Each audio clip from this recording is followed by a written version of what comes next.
Buenas noches, damas y caballeros. Mahirap talaga magsinungaling. Mahirap talaga idepensa yung isang issue na alam mo ay kasinungalingan ang depensa mo. Kagaya dito sa issue ng death threat ni Sara Duterte. Lahat tayo nakakita na ng live. Nakita natin yung or replayed video yung actual death threat na ginawa ni Sara. Pero dahil bayad sila ng milyon-milyon, ang mga balita 10 to 20 million daw according to legal circle ang professional fee ni Sara dito sa mga law firm involved who make up the defense team. Kaya they have to make argumentation. Kaya lang dahil kasinungalingan, they are forced to invent lies.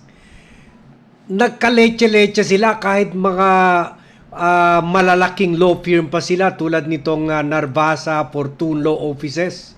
Kasi as you may have observed dito sa hearing kanina, sa impeachment trial kanina, nagbigay ng contrary and opposing views ang mga lawyers ng depensa. With itong si CJ Narvasa na sinasabi ginawa ni Sara yung death threat in defense of Zuleika Lopez at justified daw yun at ironical na minamaliit nila yung NBI agent na hindi lawyer pero CPA, professional, pero bumigay or napaamin ni Senator Risa Ontiveros, who is not a lawyer, itong si CJ Narvasa to say na yung pagwawala ni Sara Duterte, yung pagbabanta ni Sara Duterte emanated from the alleged persecution of her di umano'y lover according to Montulfo na si Zuleika Lopez. Kahit sinabi niya yun nung nag-summarize na ng isang attorney Mark Binluan yung issue, ang kanya naman, ang pahayag naman niya ay ginawa ito lahat ni Sara to protect her family. Dahil daw meron daw Oplan Romanov, and alam naman natin ang mga Romanov ay yan yung mga Russian royal family na yun pinatay ng mga Bolsheviks na that gained power or overthrew the Romanov royal family in 2018 kung saan after driving them out from power ay pinatay sila lahat ng mga Bolshevik revolutionaries. At yun nga, nabisita na natin yung mga tomb nila or rebulto nila dyan sa St. Petersburg, sa Peter Paul Chapel. Peter Paul Chapel. So, yan. So, ang depensa naman nitong or ang claim or ang storytelling lie ni Attorney Mark Binluan ay all of this emanated from the threat sa buhay. Mayroon daw Oplan Romanov na papatayin lahat ng Duterte. Lahat. Si Sara, si Pulong, si Baste, si Kitty, lahat. Si Mrs. Zimmerman, lahat. Massacre, lahat. At ito daw ang naging motivating factor kaya nag-hire si Sara Duterte. At least inaamin nila, nag-hire si Sara Duterte ng killer. So pakinggan nyo in case hindi nyo napakinggan mabuti ito, baka naburo na kayo doon sa mga presentation of evidence at failure nila para gibain itong si NBI agent Kalilung, pakinggan nyo yung itong sinabi, itong summary ni Attorney Mark Binluan, ha? Na nakasalalay yung main argument niya doon sa di umano'y o Plan Romanov. Panoorin nyo to. In the discourse yesterday, talking about VP Sara's statements during the November 23, 2024 press con, Senator Judge Risa Ontiveros stated, and I quote, "None of these statements are proof that the Vice President actually contracted an assassin or hired one. She is absolutely right." She then asked the question, why are these acts impeachable? To this question, the prosecution responded, "We understand that these statements may not actually 100% prove that she in fact contracted an assassin, end of quote. Hence, the prosecution admitted that the video does not prove any fact other than its existence. In simple words, there is no proof of any contracting of an assassin. The prosecution's admission before this honorable court made the respondent's position clear. The prosecution has no other competent evidence to prove that VP Sara contracted an assassin. Ang testimonya ni Kalilung, gaya ng iba pang ebidensya kuno ng prosecution, ay hindi sapat para patunayan ang paratang na ito. Trying to prove this stretched narrative using a hodgepodge of materials is a waste of this honorable court's time and the Filipino people's money. Si VP Sara na mismo ang nagsabi na hindi assassin ang kinausap niya. This term only came from people who took her statements out of their proper context and tried to exaggerate them for what they really meant. The truth of the matter is this: she and her family were threatened, and while her response was unconventional, it was justified. What triggered her response was a question about Operation Romanov, which is the plot to eliminate VP Sara and her entire family. The NBI's own records prove this. In the minutes of the meeting of Dempsey Reyes' interview, he said, and I quote, "May press con kasi earlier than that, sabi niya, parang hindi lang niya gusto daw, sabi lang niya gusto daw siyang patayin daw, according to her, ni Speaker. That was during a press conference the day before, November 2022. End of quote.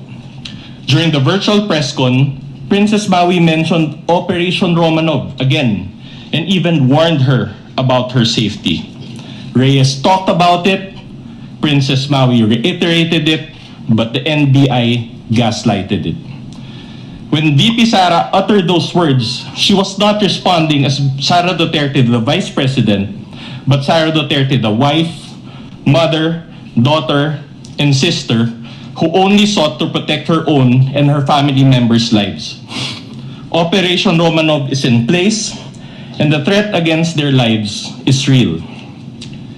VP Sara became the target of unauthorized intelligence and surveillance operations by government operatives that exposed her family to high-level risks and security threats, thereby causing intense trauma and uncontrollable fear. Her homes in Davao and Manila were profiled, and this is proven by classified casing reports. Her trusted security personnel were removed. Her schedule of official functions, like the one in Naga, was leaked by intelligence agents, and her security was heavily compromised. In sum, the prosecution was right in using the term culmination. But the prosecution's interpretation is wrong. Rather, when VP Sara left the administration, she suffered various forms. Okay, so yun na, narinig nyo. Okay na sana eh. Okay na sana. Yun na sana ang kwan nila. Romanov. Kumbaga, according to Attorney Mark Binluan, si Sara, ginawa niya yung threat na yun dahil pinoprotektahan lang niya ang pamilya niya. Pinoprotektahan lang niya ang mga anak niya. Pinoprotektahan lang niya mga kapatid niya. Pinoprotektahan lang niya ang taong bayan na biktima rin ni President Bongbong Marcos. Okay na sana. Kaso lang, earlier on, hindi siguro narinig ni Attorney Binluan or siguro nag-aaway-away na yung mga defense lawyers dahil pumapalpak na sila, 3 days na palpak sila. Iba naman ang inamin ng grandson, ng apo ni former Chief Justice Narvasa, na si CJ Narvasa. Inamin niya na hindi pamilya ang problema. Hindi Romanov ang problema, hindi Oplan Ek Romanov. Ang dahilan lang talaga kaya nagwala si Sara ay dahil sa pag-ibig. It's love. At ang napaamin sa kanya yung isang non-lawyer pa na si Senator Risa Ontiveros, kahit minamaliit nila tayo mga hindi non-lawyers. Pakinggan nyo ito, exchanges ni Risa Ontiveros at na dinurog ang script, dinurog ang spin ng Oplan Romanov or defense lang daw of family. Dito hindi defense of family, defense of a lover. Defense of a lover. Pakinggan nyo exchanges ni Risa at ni CJ Narvasa. Answering the questions faithfully and to the best of her ability. Para sa Counsel for the Defense, Mr. Presiding Officer, just for clarity, ano pong relevance ng video na ipinakita ni Attorney Zuleika Lopez? Sinasabi po ba ng depensa na yung mga alleged threats o alleged incitements ni VP Duterte ay prompted nung detention ni Attorney Lopez? Yes, Your Honor. There was a systematic pressure made by the House of Representatives dating back from their